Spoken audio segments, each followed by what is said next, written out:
ese mu myaka myinshi cyane bamaze ku butegetsi nabo bafite amazina y'ubutwari aherekeza ibikorwa by'ubutwari bakoze nk'uko abanyarwanda tumwita intore zirusha intambwe His Excellency. Ese aba banyacyubahiro bamaze imyaka myinshi cyane bigora urubyiruko kubara iyo myaka bitewe n'ubwinshi bwayo, mu by'ukuri ibihugu byabo batangiye kuyobora babifashe bimeze gute, biri ku ruhe rwego?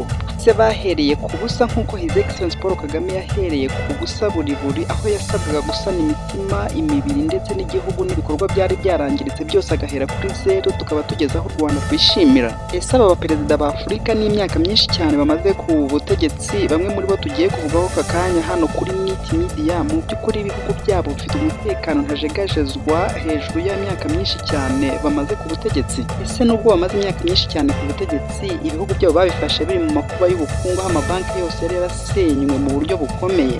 Mudutize umwanya muto kuri Nit Media, dukoresha iminota mike tubamara amatsiko. Ikaze.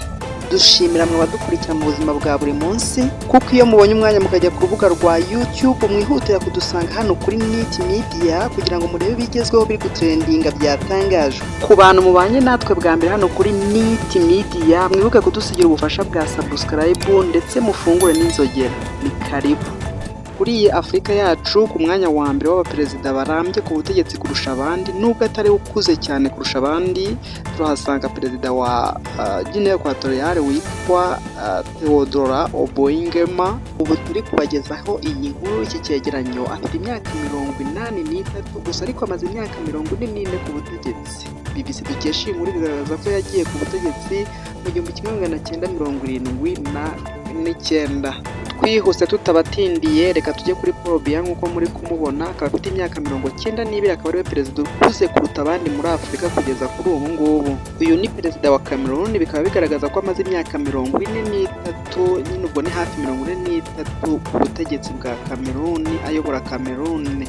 Reka dutere intambwe tudatinze tujye kuri perezida wa gatatu urambye ku butegetsi, urambye ku buyobozi muri Afurika, umwanya wa gatatu. Nk'uko muri kubibona, murabibona ko ari Denis Sassou Nguesso, perezida wa Congo Brazzaville w'imyaka 82 y'amavuko. Kugeza ubu ngubu turi gukora iki cyegeranyo, turi kubagezaho iki cyegeranyo. Yabanje kuyobora kuva mu 1979 kugeza mu 1992, yongera gufata ubutegetsi kuva mu 1997 kugeza na n'ubu. Reka twinjire kuri perezida wa kane urambye ku butegetsi kurusha abandi muri Afurika, nk'uko muri kubibona ni Yoweri Kaguta Museveni. Kuri ubu turi gukora iki cyegeranyo afite imyaka 81 y'amavuko, akaba yarayoboye Uganda kuva mu 1986 kugeza na n'ubu ngubu, ndetse aherutse kugaragaza ko ashaka kongera kuyobora Uganda. Arazwi cyane rwose muri aka karere. Reka twihute tujye kuri perezida wa gatanu urambye ku butegetsi kurusha abandi muri Afurika.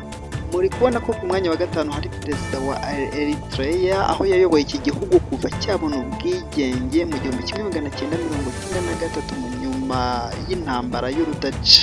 Bikaba bikomeza kuvuga ko ngo ayoborana igitugu. Tudatinze, BBC dukesha iyi nkuru, iki cyegeranyo ikaba yashyize perezida wa Repubulika y'u Rwanda His Excellency Paul Kagame ku mwanya wa gatandatu mu baperezida barambye ku butegetsi kurusha abandi muri Afurika. BBC ivuga ko kuva mu 2000 yabaye perezida w'inzibacyuho, muri 2003 atorwa ku mugaragaro n'abaturage na rubanda aba perezida w'igihugu mu buryo bwuzuye, ariko mbere yaho bakavuga ko amaze imyaka 31 ku butegetsi kuko yabanje kuba visi perezida bwa Bizimungu. Ku mwanya wa karindwi tukaba turi buhasange perezida wa Djibouti, nk'uko BBC ikomeza kugenda ibivuga, ariwe Ismail Omar.